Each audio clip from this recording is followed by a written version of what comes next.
Okay, so without further ado, what we're going to get into tonight is we're going to actually learn how to quilt because Lynn helps me on the weekends and in the evenings sometimes, and she keeps coming in and she wants to know how to use her machine to quilt.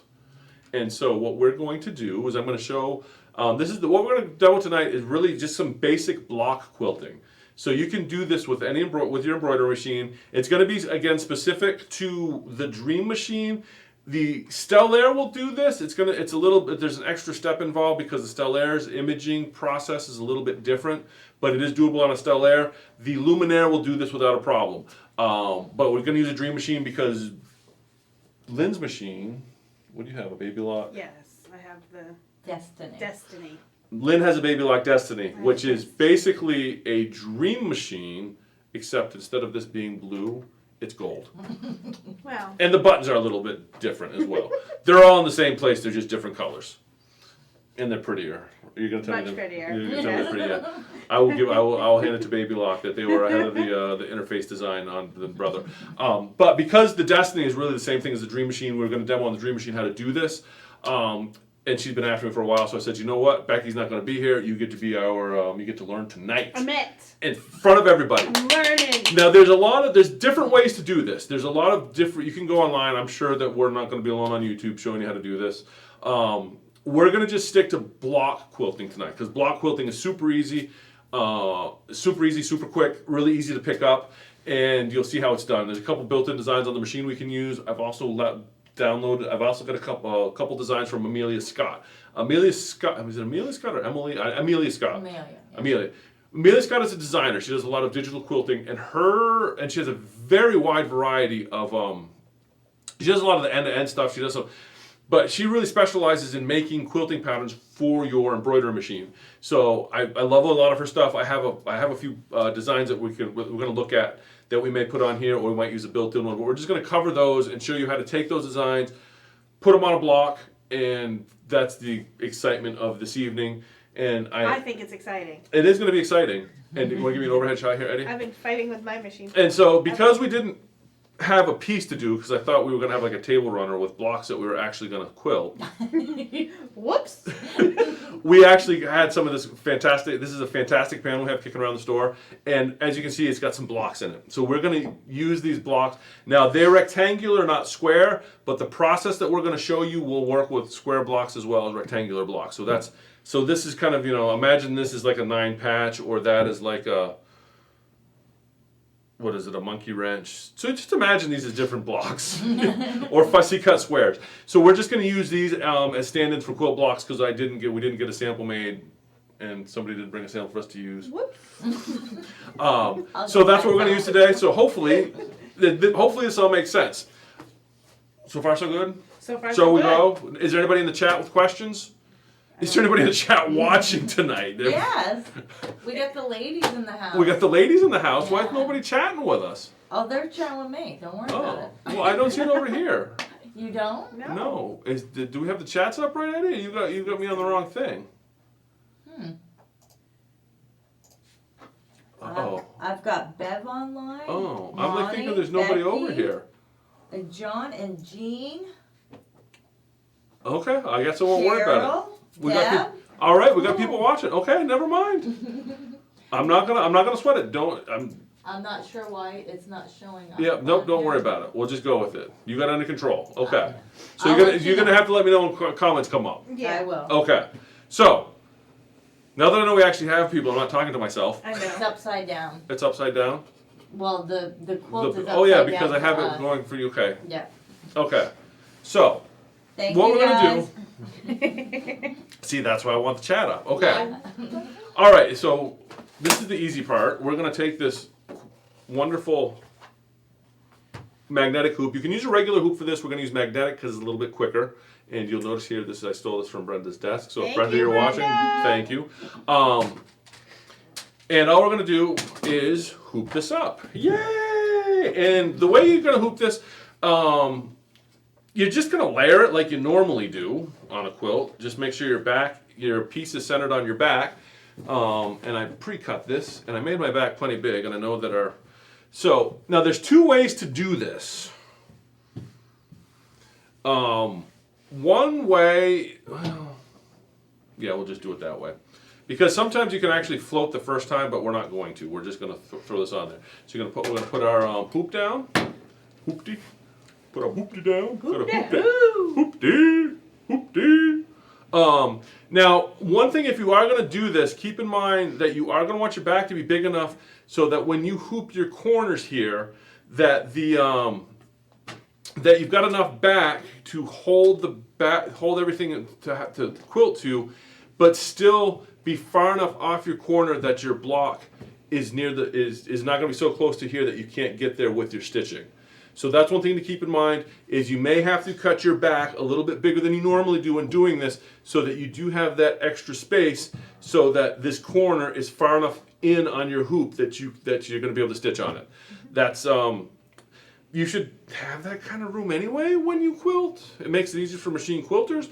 But I know some people really skimp here. You can't do that when you want to make sure you have a good, probably 3 or 4 inches, just so that you're coming in off your hoop. And if you're using a standard hoop, the ones that squish in there, you may want to have a little bit more because it gives you a little bit more room. Now you'll notice I'm not being perfect on the lineup. I just put this down there, threw this on there, and away I go. I'm not spending a lot of time squaring this up. I don't care that it's not quite square there. This is the block we're working on, is this right here. We're doing one block at a time. If you do a bigger hoop and you got smaller blocks, you could try to get 2 on there to keep things simple. That's what we're going to do. This is the block we're going to quilt right now. So I just threw it in the hoop. We're using magnetic. Throw the magnetic on there. Most of you that are, yes. I have a question. Yes. Me, not them. Yes. When you do a quilt, though, I was always told to start in the middle. Yes. Okay. Just Yes. That's a good point. You should almost always start in the middle because that keeps it nice and even. It works your way out. You don't have to worry about your back not being big enough. Because if I start in my corner and it starts to skew on me as I'm quilting out, I might find that I run out of back down here or over here. So starting in the middle and working your way out is a good practice. Smaller pieces like table runners, I usually just grab a corner and go. Okay. Bigger quilts, because and also that's going to depend. Give yourself enough back so that if you are so if there's any kind of changing in there, you've got back to work with. And the only other thing I do after I throw this on is I will flip this over, make sure my back is flat. I don't have any wrinkles in there. I'm not going for super drum tight. Doesn't matter. We're quilting. We're not going crazy with the embroidery. So that's hooping. Hooping. Hoopy. Okay. I don't have a sound for that. Throw it up. You don't have a hoopy sound. No. A hoop-de-doop-de? This is when Rebecca would start doing her own song and dance. So, Lynn, get on it. What? I would do a song and dance, but see, I can't stand up from my seat because then I would not be on screen. Then we'd get your head cut off. Yep. Oh, this is exciting. I don't have the same finesse. Are you excited? I'm excited. Okay, another point is when you do get it in here, one of the always check to make sure that you don't have any of your stuff folded up underneath here, over here in the throat, or underneath on the back, because once you start quilting, if that stuff gets sewn together, you're gonna have to pick your seams out. So keep that in mind when you get on here. Statement. Make sure this is all. Make sure everything's. If you do have more fabric over in your throat, make sure that's kind of rolled up and out of the way so that you're not going to get that in here. And so, with that, we're now ready to quilt. I can push buttons? You can push buttons. So Great. Eddie's going to give us the button screen. Hopefully the glare isn't too bad. Okay. So we're going to go into embroidery. My nails aren't as pretty as Eddie's. I know. Sorry, Or Becky's. guys. All right, so here we are in embroidery. Now we're going to pick the pattern that we want to do. If you look on section 7, is actually some pretty good quilting patterns. Number 7. So you've got a few quilting patterns in there. But we're actually going to go hit the USB pocket, yes. Hit the other one. So there's 2 USB drives. This one? Yep, that's The one with the mouse? the one with the mouse. I'm guessing because the other one didn't work.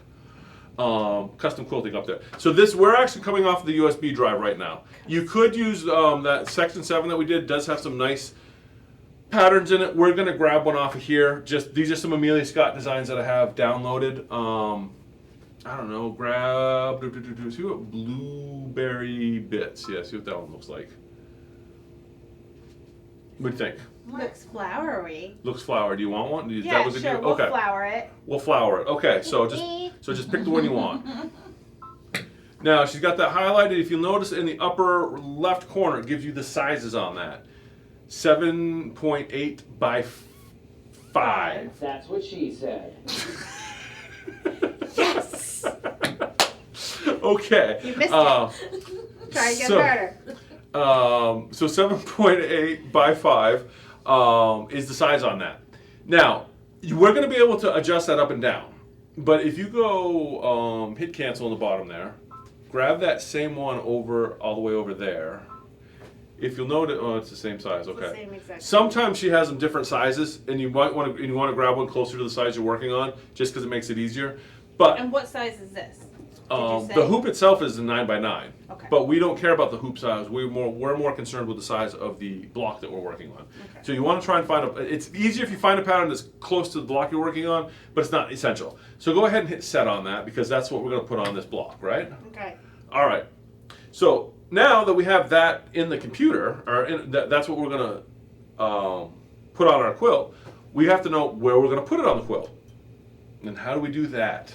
This is the magic of a dream machine. This is the camera part. The camera, yes. Is it- Right above the edit, yep. And it says it wants to move, and you hit OK, yep. And all it's going to do now is it's going to scan the machine. Now, when this happens, a lot of people want to put their hands over here and press things down to make it sort of stay straight. If you do that, you might find that your fingers get caught on the camera and you can't see what you actually want to see in the hoop. So keep that in mind when it starts to move for the scan, that you don't get your fingers caught in there. So as you can see now, we've got that scanned in. Now, one of the things you'll notice is it's hard to see the pattern, right? Yes. So if you go up to edit and hit the color, so halfway down on your right hand side, you got right about there, yes. This one? Yep. This is going to let us change the color. Now if you'll notice, it's highlighted, so now just do, like, say, bright orange or a red, because that'll show up better. Oh, so this red will be better. Yeah, we want, now you see how that changed the color of the thread? So we can now see much better where it's going to go.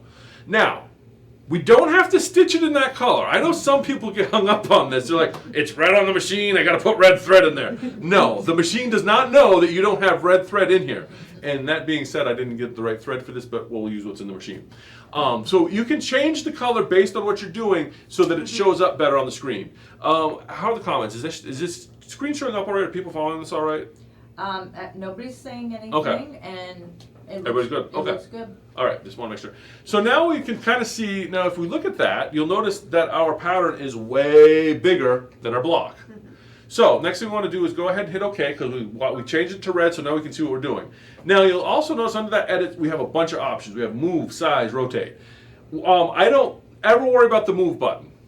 I never go to move, because if I go to size, You can, you can move it. and you can change this. Yes. Yes. So if you'll notice on the bottom of there, you've got the little arrows. That's going to allow you to move it. The same thing happens under the rotate one as well. You'll have those arrows. So you can go to move if you want to do it specifically, but you do have that option once we change going to resize. First thing I always do out of habit now at this point is underneath the edit, you got the two options there to resize. I always, These two? yep, hit the one on the right, highlight, yep, My right? yes, you're right, which would also be my right. And you'll notice it wants to do, oh. That was one of the girls. It wasn't me. That's what she said. I missed it. I was typing. Sorry. And you're gonna see it's Have a asking you. replay. It's gonna ask you if you want to reset to the original size and angle. That's just because we're changing the way this is resizing. We're actually gonna have it change density as it resizes, so it's gonna allow us to stay outside of that 20% window. And so you just hit OK. And so you'll notice now on the upper right underneath the edit, the button on the right is highlighted blue.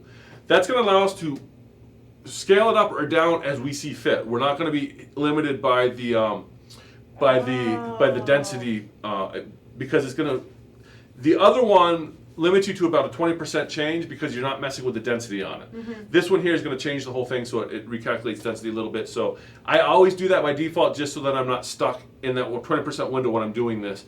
And a lot of times with these running stitches, it's not gonna make a big difference anyway on the density. It's not changing anything important. So now that we've done that, let's resize it to fit in our square. Yes. Now that one that she's pushing there, you'll notice the arrows are in, so it's going to change the width and the height and bring it all in.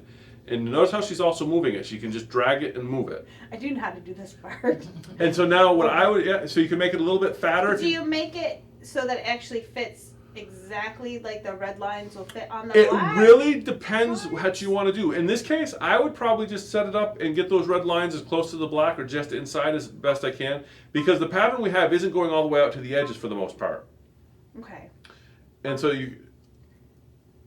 Now, I'm doing this left-handed and Yeah. I'm right-handed. So now keep in mind, so you've been using, now you're using the both, you can actually make it shorter without making it narrower. okay, well go ahead. Well, how would I do that?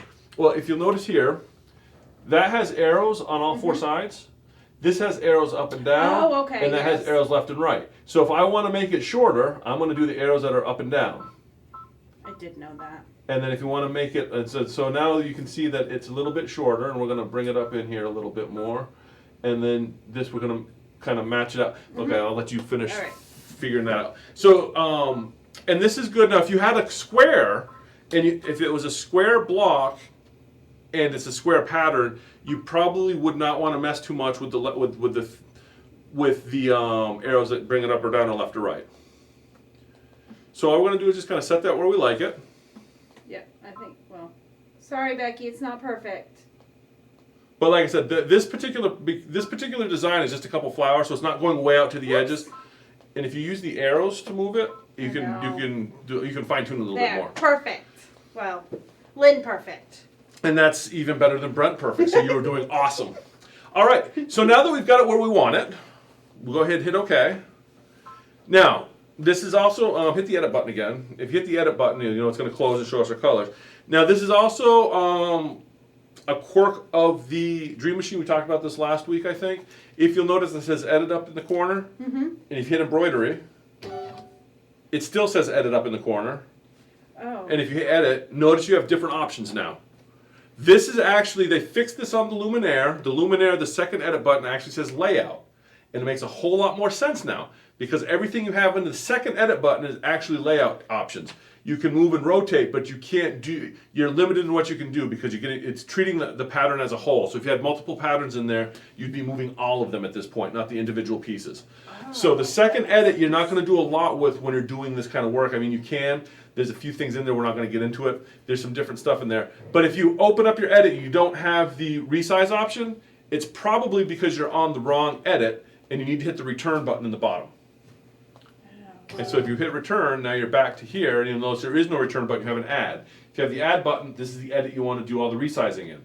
Go ahead and hit embroidery, because we've got it where we want it, right? We like the way that looks. Yes. We're happy with it. We're like, this is fantastic and awesome. Perfect. It's perfect. So we're just going to drop the Presser foot. the presser foot and press the go. presser foot. The presser foot. And then we're gonna hit the green button. Hit the green button. It's going to go. And we're just gonna let And it then we're go. just going to let it do its magicalness. And that's it. You have quilted your first, I don't even know what color thread we have on there. I think it's like a white variegated. And I meant to get something else. It's a gray. It's a gray-white variegated. Yes. So that's all there is to it. I mean, the real trick is to, like I said, is finding the pattern you want to use. And like I said, there's a couple built-in ones that work really good.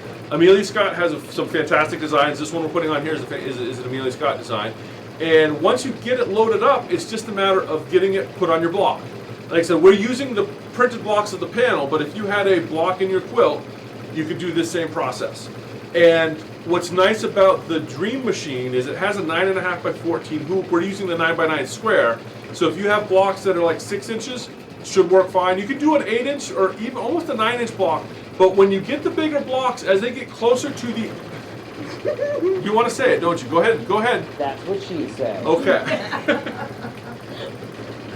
As your blocks get bigger, they're going to be closer to the edge of the hoop. So you have to be more careful on your hooping. You have to keep it straighter, because if it's turned just a little bit, that corner will bring you outside of the hoop sew zone, and it might not let you embroider with it. So that's something to keep in mind. And that's And she's done. Yay! Okay, now when you show it, turn it around so it's not upside down. So it's upside down, and When it looks good to you, it's upside down to us. but if it's right here, because I had it upside down before. So if Eddie goes to that, you see it's not upside down there. Oh, did he fix it? Okay. Well, it's because I have it going right, but I don't know. Can you see the quilting? I can't tell from Flip here. it over, maybe we can see the back of the quilting. Oh yeah. It'd be easier to see the back. Well, here I'll just hold it up like that for Eddie. Can you see it? A little bit better. So you can kind of see that that's the quilting. That's just the pattern we put That on was there. easy. Go, Danny, go! And you'll notice here, we probably got a little close to the edge there, over here, I think. Not the end of the world. We could just, the next one we do, we can keep that in mind. If you'll notice here, we're a little close to the edge. We could resize it, bring it a little bit. And then here on the back, I believe we talked about this last week with Becky. We could have pulled our thread up, which we probably should have if we were doing this Becky style. She's probably freaking out Yeah, right she's now. probably like, I can't believe I did that! Look at that nest! Look at it! Right there, look at that. Look at But with a pair of scissors and tweezers, you can snip She's that never out. gonna let us hang out again. You can just snip Because that we out. sew a lot alike. No pins, Becky, no pins. And no scissors. Rebel! So that's how we do it. Do you want to do another one? We got time for another. Yeah. Yeah. Do you want to do another? Absolutely. Mike, I do have a question though. Yes. Is this won't come undone though? You know how like when you're doing something you back stitch it? Yeah. Like this won't come out? I'm afraid that it would come out. Just as me personally, like if I did a bunch of blocks and then Depends on the digitizing. I can tell you that Amelia Scott, I think, does a couple back stitches right here before you get started. So she locks her stitches in. It's going to depend who digitized the pattern. But honestly, as close as these stitches are, I wouldn't lose a lot of sleep over it. Even if they did come up a little bit, you're not going to start sliding out unless you're using a really fine thread and these stitch lengths can come up a bit, which is why, and this is a really good point. So like if you're using like, for example, an Invisifill, an Invisifill is really slippery. And what'll happen is if you use your regular 2.5 thread width, if you don't have it locked in, it could have a tendency to slip out. But it's not. But this is as close as the stitches are on here. We didn't use a super light thread, and I know she usually digitizes a back stitch or lock stitch in there, so I wouldn't worry about it.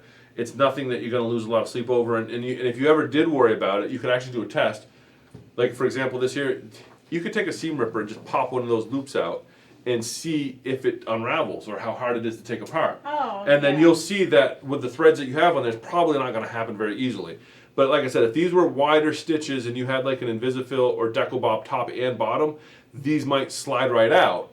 And the way you would test it is take your seam ripper, pop one of those out. Here, since we're here, That's not a seam it's ripper not I a, use. it's not a seam ripper, but it'll get the job done. So I'm going to cut that. That's a big seam I ripper. have just cut one That's of what these. she said. She told me to. So I've actually just ripped one of the stitches out, but you can see that they're not suddenly just unraveling. Right. I've got to pick at that to make it come out. There we go. Oh, okay. And so it's not suddenly unraveling, so you don't need to worry about it. That's a quick test. Like if it was going to come out, you could pull it a little bit and it's like, And oh it my would gosh, just it comes start right out. right- Yeah. Yeah, but I wouldn't worry about it, especially on these digitized designs, because Amelia Scott does a really nice job. I'm sure she has a lock stitch in there. The other thing, especially on this one, because we changed the stitch, we changed the stitch density bit on it. It actually shrunk everything a little bit to match the resizing. Where you would want to worry about that is if you had blown this up significantly, and you didn't change your stitch density option, you could have much wider stitches through here, and that might be an issue. Do we have any other questions? That was my big question. But I think you should do it again and pull the thread up one more time. Oh, do it the proper way? Yeah. Just to make some Just of our so viewers that happy? the repetition makes you learn, right? Yes. So now, after you get the first one down, it's much easier to hoop the second time because now you have everything kind of stapled in place. And if you start in the middle, as Danny said we probably should have, that also makes it easier because you're centered in the middle. And you can see, you don't want to, and I'm just going to show this to you, now that we've started here in the corner, I don't want my next block to be down here in this corner. Because that's playing, that's hoping that I keep everything flat enough so that by the time I get up here I don't have any puckers or messes. So if I started in this corner, I should probably either move to this block or to this block. or I could supposedly go to this block here, but I don't want to go to the other side of the quilt at this point because then you're hoping that you laid it flat enough and that the back and all that's going to stay put. So I'm just going to go down here to Just asking for trouble. yes. So far so good. John wants to know, can you connect the quilting from block to block? That is a technique. There's an edge-to-edge quilting, yes. Amelia Scott's first book actually gets into that. That is a little bit more, there's a couple extra steps in that. There's a couple extra steps to do that. And actually with the snowman, it's much easier to do. But we're not going to get into that today, but yes, you could do that. And the way you would do it is when you scan this in, you could actually find the edge of the thing and just match up your pattern, the edge of your pattern to the edge of where your last pattern was. It's doable. It's not really that much harder to do, but I don't know if I want to get into that today. That's like edge to edge quilting, and it's That's a Lynn Learns tool. yeah, that's the second season of Lynn Learns. Yes, Lynn's learned. But it is possible. It's, Amelia Scott's technique. She in her books, if you actually read her books about how to do that, she actually recommends with a template, and you can do it. But it's a whole lot easier with a Dream Machine. You don't need to do the template and everything. But it is doable. There's a whole process for it. It works great. It's one of the first ways I've done quilting on here. But I find that the block quilting that we're covering tonight is just a quick, easy way to get your feet wet with it, and it's fairly simple because you all saw how easy with a Dream Machine. It's super easy to do. So if you have a table and you just want to get quilted, that's all you do. And we'll put that on our agenda for other things, is to do this with the end to end. Yes, so it is possible, and I'm not getting into it tonight though. Sorry, John. Maybe next time. No, we'll do it, and we've done classes on it before, and it's certainly something we can cover. It's not Don't you that wanna bad. do a different color so you can see it? Is that gonna fall on me? Yeah, but you see, what color do we want to do? I don't know, what can Now you see there's so better? many options. I think we should do red. Then you can see it, yes. Only because everything else in here is like Invisafill Yeah. or Decobob, which That's what you had. Yeah, the red. that's a good red. That's very exciting. Yes. Yeah, not yellow. Want to go bright green? I wanna be able to see it. What? We got bright green? Why do we always have to make Danny happy? No, you can No, I like the red. do the red. And not only that, we'll make sure that the red is on the screen like it is now, so we know, so that the machine knows that we put red in. Oh, yeah. John wants to thank you. He will tune in for episode 2. I'm not sure when episode 2 is coming, but yes. And that's another thing too. One of the things we do a lot here at the shop, if you're local, is if you've got a question like that, it's something, give us a call, let us know you're coming in, and that's something I could probably teach you personally in like 15-20 minutes. I can give you the quick rundown because we've got a couple of Dream Machines on the floor, and it's not that hard for me to do just a quick, here's how you do it if you're comfortable with your machine. It's not going to be a full-fledged class, but I can give you the basics. Yes. Jean would also like a link to her books, I'm assuming Amelia, and we do have some, but you talked about the template one, I think? All of them have the templates in it. Oh, okay. It's part of her technique. Yeah, if you want to put a link, yes, our webmaster and sound is. What else? What's the other? It's a sound clip button. Yeah, well, you could be our sound producer, our audio board operator. She will put a link in the description. That was lame. What was that? It was a funny horn. So you say. Nice. Hubert! I watched No, it. Pac-Man. That was Pac-Man. That was We- Pac-Man. We didn't get him. Have you ever seen? Is it bad that I just said my age on? Cubert? Yeah, because I know what Qbert is. Yeah. I used to love Qbert. There's a fantastic documentary on Netflix about Worm. Is it? It's about getting the high school. Yeah, okay, that's what she's. There's an old the old Atari game Snake or Worm or whatever. There's this whole documentary about getting the high score and the drama behind it. And you meet the guy that had the best game of Pac-Man. If you could imagine that man that was the first man ever to clear Pac-Man as a child, and you could imagine him as an adult. That guy that you're picturing in your head, it's Yeah. probably right. Mullet, striped shirts, bow ties, it's all there. Yes. Okay. That was it. All right. So let's go back over here to the screen. We're gonna. Do we want to load a new one up, or we want to do something a little different? Let's do something a little different. All right, so if we go back over here to the screen. 7. Yeah, we're gonna go, seven. we're gonna do a built-in design this time. Seven. Yep. 7. So yeah, if you go to 7, 7. yep. Now these are a couple. These are, if you'll notice on the screen, we've got a bunch of built-in designs. I will tell you, they all work pretty decently. I think number 7 would kind of be a I 7. was just gonna say that. That will be a really good demo for this. So that's just that's a little square kind of Celtic knot type thing. And set. Yep. Oh yeah, this is going to show a couple different things. All right, so far so good. I am excited. I'm going to let you do it. Where do you go from here? Alright. Well, I'm gonna go to not hit the camera with the girls. Edit. No. No. Scan it in there. Scan it so we know where we're going to put it. Scan it. Because we can't edit it because we have no idea where we're going to No, put She it. Where was it's gonna just go. kidding. We have no idea where we're going to put it. I was So just seeing if you knew. Right, Danny? Yeah, that was absolutely. exciting. Okay, so it's recognizing. All right, There we go. there we go. Now we're gonna edit. you can go to edit. Yep. Like I said, first thing I like to do is change the color to something nice and bright, but you don't have to do that if you can see it. But That's not really bad. Can yeah, you but see we should change it Should for we our change it? for our viewers at home. Yes, we should change All right. it. So how do I go back? I don't remember. You know, you're in edit. Where you gotta be? We're gonna change colors. Color. Colors. Yay for Colors. colors. Red. Yay! Proud of you. Yeah, red should show up pretty good. Yeah, that shows Yeah. up nice, right? Okay. Okay. All right. Now you want to make that fit into that rectangle. That's what she said. Okay. So we're gonna go to the sides. That's gonna be so overused. That's my favorite bun. That's because we say it all day Saturday. Okay. So then we're gonna hit the one on the right. Is Yes, that what you said? because that's going to be the density, and you want to do that first because you start doing all your resizing. Now, The minute you hit that button, it's going to ask you, "Can we put it back to where it belongs?" And then everything that you've done is is that the same on mine? yes. Machine? That's going to be the Okay. same on your machine. Yes, it's going to be. This is going to all. This is going to be similar on a Luminaire, a Stellaire, and a Dream Machine. The difference is on a Stellaire, you don't have the scan button. You actually have to use the hoops with the registration marks in your phone. Gotcha. Yep. Yep. So there you go. You're going to want to resize that, make it fit.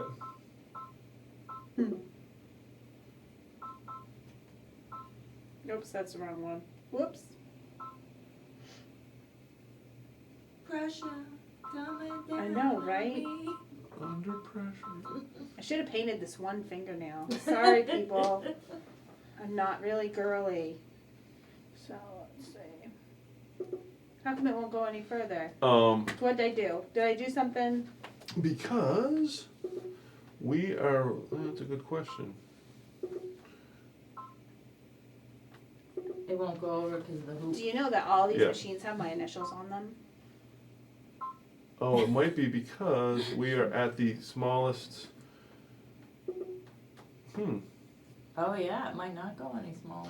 It might be just because of that particular design. It's not going to let us go any smaller based on the density and all. Oh yeah, Can you still use it if it's a little? you can still use it if it's outside the size of it. Yeah, if you, it's just going to be outside of our Right. block. Okay. Yeah, but that goes back to what we're saying. You want to try to find something that's fairly close to your block. I'm There we getting- go. Yeah, and that's going to be the limitations of the. Well, here, let's try this just for the fun of it. Now, if we try that again, yeah, see how it's a lot. Oh, it doesn't let you go hardly at all. Yeah, because that's going to be so. That's just it's going to be a fact of the limitation because we're beyond the scope of the machine to recalculate everything. I'll let you finish that up. Okay. Oops, going the wrong way. Yeah. I was just recognizing that all machines have my initials on them. I was excited about that. Where do they have your initials on? Right there, LMS. Oh. Lose. It's on my license Lose. plate that my son drives, I know. I think it's funny. and he won't let me take it off. Okay. All right. Do you like that? You're not quite centered on there. I'm That's not quite bothering. in there either. Yeah, well, because we can't. There, let's go I there. don't have it right. We could spend all night. Okay, now. Really? You want it perfect? No, but hold on. This is a good example though. If you look closely, you'll notice. If you look closely, you notice how we're not quite straight there. It's because we're slightly rotated. Right. So if we hit OK, just Oh, I know. we what can go to we rotate. And you can rotate 90 degrees, 10 degrees, 1 degree, or a 0.1 degree. So you can fine tune this, because we want to tip it back this way a little bit, so that that line there is lining up, and that bottom line, you see what I'm saying? See how that looks a little bit straighter? So if you're not hooped up exactly straight, you can make it sort of like what I did with the leaf. Yes, And my exactly. quilts. And you can, and this is what Becky was talking about last week with the snowman. You could put a snowman on there and scan it in and all that stuff. But we're eyeballing We're it. gonna eyeball it. All right. So you like it? Yep. All right. And like I said, we ran the limitations of it, so it's going to be a little bit out. Okay. So we're going to go embroidery. Now we're going to get into. We were all talking. Well, maybe we should have pulled the thread up, right? Mm-hmm. So to pull the thread up, what you want to do is we've got to go back to the screen, Eddie, so we can show them the buttons. The buttons. The buttons. You see on the bottom there the plus and minus with the needle? Yeah. Yes. Well, we want to put this down so our light turns green. So go to the plus and minus with the needle. Go forward 1 stitch. There you go. The reason you do that is because the 0 is in the middle of your pattern. And if you'll look up here, you'll notice now that we're on number 1. So this is where the first stitch is actually going to stitch down. So now that we're there, all we're going to do is cycle the machine. And you see, this is why I don't do this, because it's like all this extra stuff I got to do. Or it's because you have man hands. Look at that. So now all I'm going to do is do a needle down and a needle up. And I made a mess. And I'm going to give you the tip of the, I guess this is my turbo tip of the day. Lynn did it wrong. No, Lynn did it right. Brent did it wrong. Oh, thank goodness. Because I have a tendency, it's like, oh, I want to keep the foot down to keep tension and all that. When you're pulling your thread up, it's way easier. It's way easier to do if your foot is up, because you don't have any top tension. Oh, yes. So if you leave your foot up, you're not fighting the tension on the machine. And Did it not come up? it came up. It's white thread and super tiny. Oh, yep, I see It's it. right there. So there you go. So we've pulled our thread up. So if you lift your foot up before you cycle the needle for that 1 stitch, it will it's easy to pull up because you're not fighting the tension on the machine. Because when the foot is up, there is no tension. All right. And so, are we good? Okay. You hit well, yeah. You can do it okay there. And we're gonna put the And then you put your foot down over here. pinky down. Yeah. Maybe we should move this slightly. Yeah. Okay. And then press go. Hold on a second. Jean wants to know if you should hold the thread while it begins the pattern. Yes, you do want to hold your thread when it begins the pattern, because it makes it easy. Because you run the risk of getting it. You run the risk of having it sewn into the pattern, and it's a pain in the butt to trim out after. So it does make it easier to hold it as it starts, and just clip with your scissors. Yes. Any other questions? Lisa says she loves the sound effects. We've been wanting to do those sound effects for a while. Yes, we have. But trying to get Eddie to do that and do the videos, we decided we should offload the sound effects to Danny, who has a much different taste in what's funny. So you're gonna get a lot of that's what she said. Funny. Yeah. That one's gonna get worn out. It is. We're gonna have to find another one. Do you have your Greta on there? I do. Because that's the one we haven't had a reason to do it. How dare you? Anyway, so that's pretty much what we were going to cover today. Is how to do blocks. Like I said, there is a technique for doing end to end. It's a lot, and you can use the snowman for it. But the Amelia Scott technique is actually pretty good. You can use the same concept works with the end to end. Instead of looking for the block, what you want to do is make sure that you're using the same size pattern every time, and just line up the end of one, because you'll be able to see where the thread ends on one. You have to look kind of closely and zoom in, and that's another thing. And line up where the new one's going to begin. When it superimposes the pattern over it, it will when it's superimposes, you can kind of line the ends up, and then it kind of blends together and it looks good. So we can get into that. We'll cover that at some point, because I know a lot of people want to do that. I know Bonnie has done entire quilts with that end to end, and they come out really good. But I think she said a queen size took like 140 hoopings. Because you have to keep that in mind that every That's too much section for me. you have to do a hoop. So I would encourage you if you're going to try this, try it out on a like a table runner or a small crib quilt or something to get a feel for it. It's not hard, but on a bigger quilt it can get very tedious as you'll have to fight with it underneath the arm and make sure everything runs right. But that's And definitely get a magnet. and you definitely, yeah. And magnetic hoops make a world of difference for this. If you're going to do a lot of this, I would recommend most of the snap hoops come in right around a couple $100, right around $200, some a little less, some a little more, depending on the size. But they're well worth it if you're going to do a lot of this. And honestly, if you got a lot of table runners, just consider like what it costs to have a table runner quilted. A magnetic hoop pays for itself in like 4 table runners. So, yes. Lisa wants to know, is end-to-end new terminology? I thought it was edge-to-edge. Yeah, end to end, edge to edge. The other one that you'll hear sometimes is B2B, border to border. There's a bunch of different, and end to end quilting refers to the end points of the quilts, edge to edge, or end points of the patterns. Edge to edge refers to the edge of the quilt. Stop that. You don't want it to cut. The whole purpose of, never mind.